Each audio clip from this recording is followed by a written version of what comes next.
Alors, imaginez un peu, vous grandissez baigné dans la musique traditionnelle, le chabi, l'andalou. Hmm. Toute votre famille, ce sont des musiciens. C'est vraiment un héritage familial fort. C'est comme ça que démarre l'histoire de Rafik. Une histoire qu'on nous a partagée et qui, franchement, est assez étonnante. Oui, c'est ça. Son enfance, c'est les mélodies traditionnelles dans une famille musulmane, euh, conservatrice, mais passionnée de musique.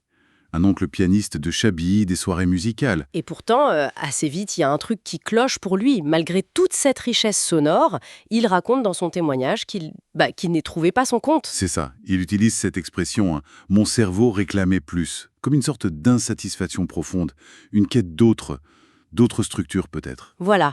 Et c'est cette quête, cette escalade, comme il l'appelle, qu'on va suivre aujourd'hui.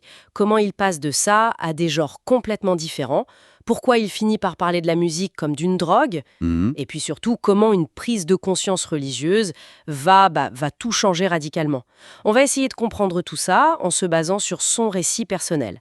Alors, cette fameuse escalade musicale, comment ça s'est passé concrètement pour lui? Il semble décrire des étapes assez nettes, non? Oui, tout à fait. Il y a d'abord eu la pop, Michael Jackson apparemment. C'est là qu'il dit avoir découvert des rythmes addictifs, c'est le mot qu'il emploie. Ah oui, le côté entraînant, le rythme qui s'impose. Exactement. Une première étape, et puis après ça vient le rock. Nirvana, Metallica, c'est ça qu'il cite? Oui, là la recherche évolue un peu. Il cherche plus d'intensité, semble-t-il.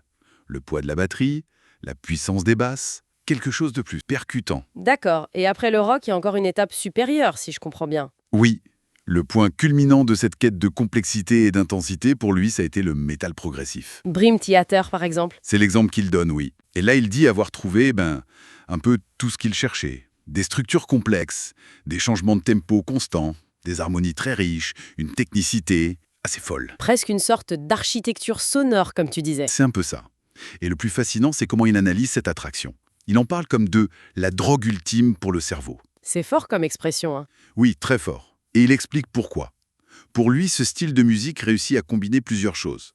La richesse mélodique, qu'on pourrait retrouver dans le classique, la puissance rythmique brute du métal, et puis cette part d'imprévisibilité, presque de liberté, qu'on associe parfois au jazz. Un cocktail détonnant, en somme. Exactement. Il parle même, je cite, d'un shoot de dopamine garanti. Ça montre bien qu'on est au-delà du simple plaisir musical là. On est dans la recherche d'un effet quasi physiologique. Revenons sur cette idée que son cerveau réclamait plus. Il développe une analogie pour expliquer ça, non? Oui, il explique que selon lui, la musique très intense, très complexe, ça agit sur le cerveau un peu comme une substance. Il y aurait une sorte d'accoutumance qui se crée. Une dépendance, en quelque sorte. C'est comme ça qu'il le décrit. Et la conséquence, d'après son expérience, c'est qu'il faut sans cesse augmenter la dose.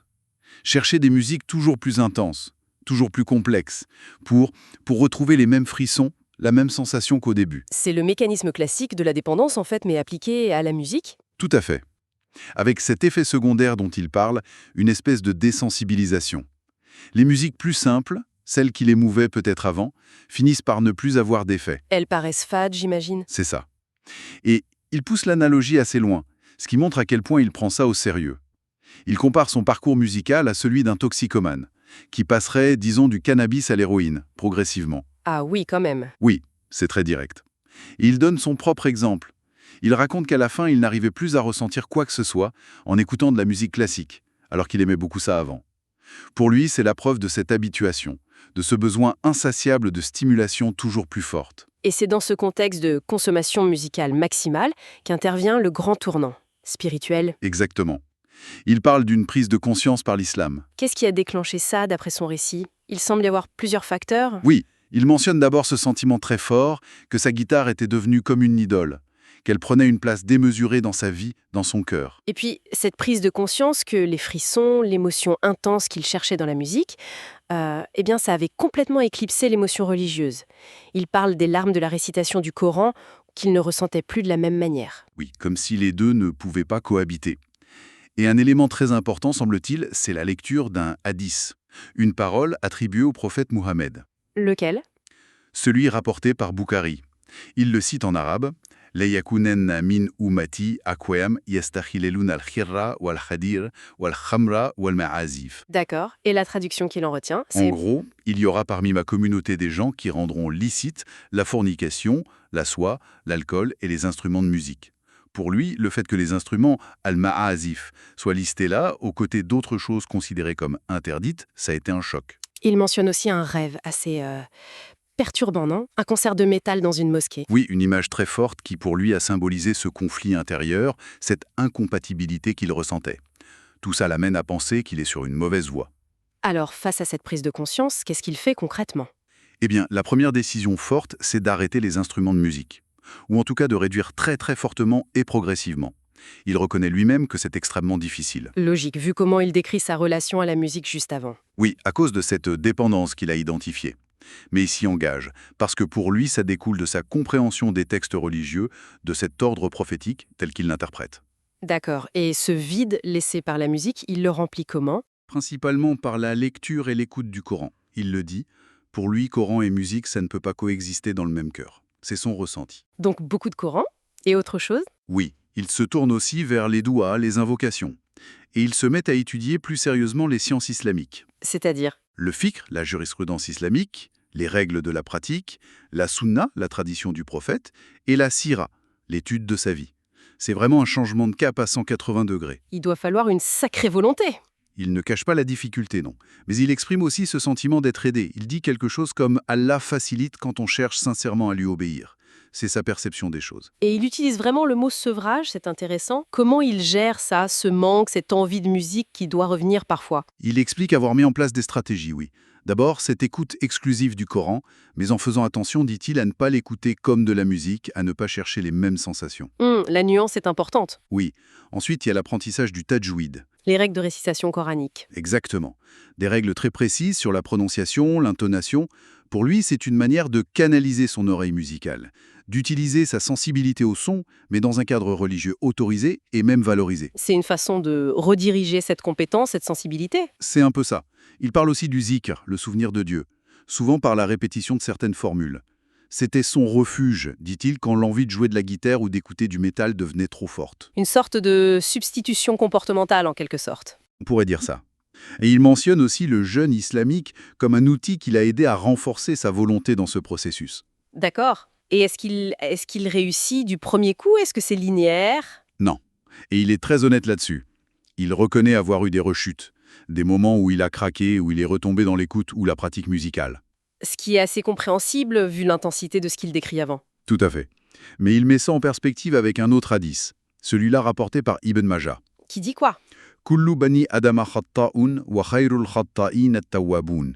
La traduction donnée est « Tous les fils d'Adam commettent des erreurs, pêchent, et les meilleurs de ceux qui commettent des erreurs sont ceux qui se repentent. » Donc l'idée que l'erreur est humaine, mais que l'important c'est de revenir, de se repentir. C'est exactement ça.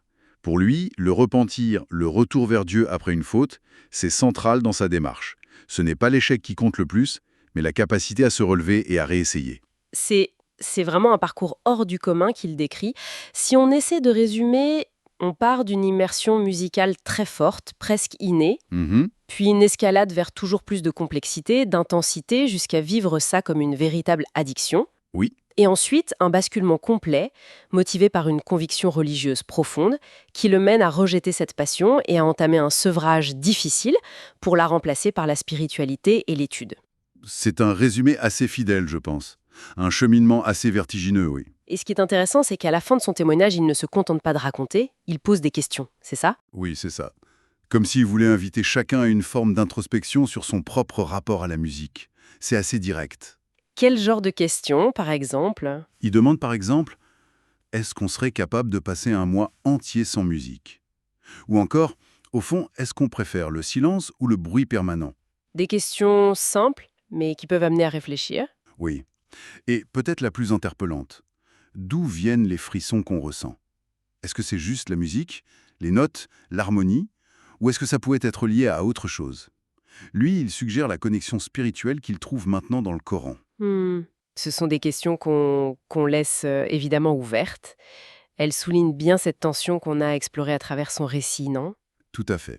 Cette tension entre d'un côté notre recherche de sensations, d'émotions fortes, et la musique est un vecteur incroyable pour ça, et de l'autre peut-être d'autres aspirations, d'autres quêtes de sens, comme celle que Rafik a embrassée à travers sa foi. Comment ces deux pôles interagissent, s'opposent parfois, ou se remplacent l'un l'autre. C'est exactement ça. Et c'est ce que cette histoire personnelle vraiment très forte nous invite chacun à notre manière à méditer un peu.